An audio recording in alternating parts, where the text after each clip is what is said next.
everyone, welcome back to another uncommentary video, and today we'll be talking about the biggest gacha news in a while, Genshin Impact. So as you can tell from the title and thumbnail, this is going to be a quick video, just me sharing my thoughts after playing Genshin Impact for a few hours after the global release today, so let's get right into it.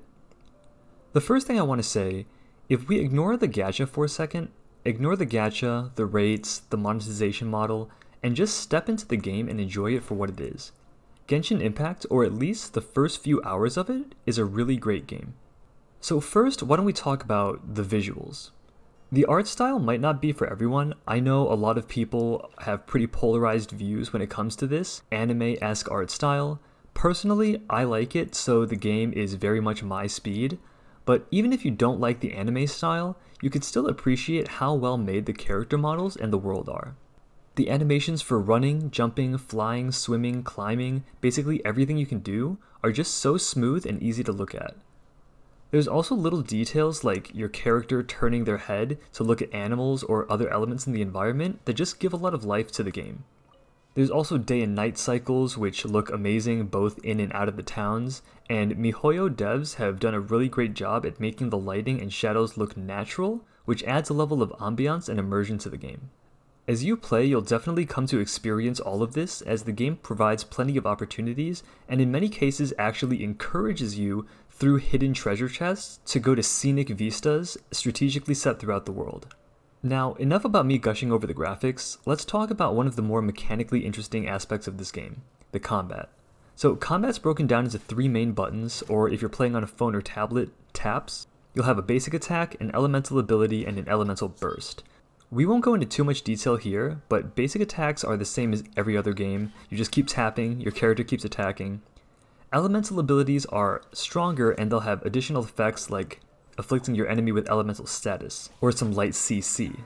The elemental bursts are even stronger, and these are typically used to chain elemental combos, such as a fire tornado using Amber's fire and the main character's burst, which is the tornado. There are other combos depending on which elements you use, so there's a bunch of cool mechanics to be discovered as you unlock and play more characters.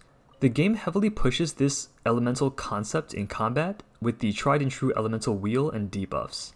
Shout out to Sunmilk on Twitter for these helpful visuals. So from the time that I've spent playing, I prefer melee characters, and I think they're a bit easier to use since my aim with the bow is pretty terrible. But certain range characters like Lisa are also pretty simple to play, so it's really just personal preference. Beyond visuals and combat, there's one last piece that makes Genshin special, and that is exploration. Because Genshin is designed as a combination of gacha and single-player action RPG, the progression in this game is very linear if you look at it from the typical gacha perspective.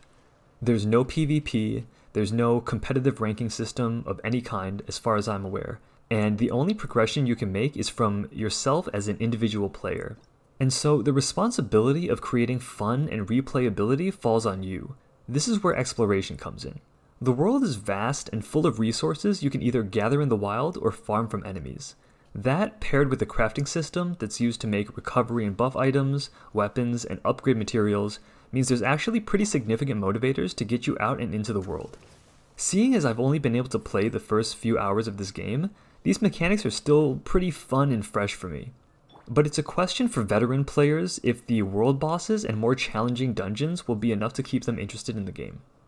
My current verdict is Genshin Impact, A-. The game looks incredible, plays super smooth, and has tons of potential. That having been said, is this the market-dominating gacha that it was hyped up to be? Only time will tell.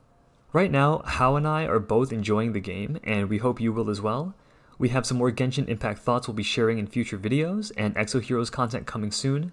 If you enjoyed this video, please like and subscribe. Let us know what else you'd like to see us cover, whether that be content for Exo Heroes, Genshin Impact, or another game. Thanks for watching, and we'll see you guys next time. Peace.